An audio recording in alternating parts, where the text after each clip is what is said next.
म त भर्खर आइपुगेको त म त यहाँ बुझ्ने भनेर दौडेर आएको गाडी छ भन्दै तपाईँ एकदम धेरै एयरब्याग खोलेको छ केही भएको छैन होला कि बोलेर यस्तो छ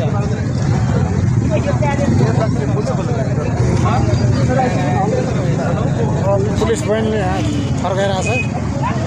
साइड लाग्नु खतरै भएछ है भाइ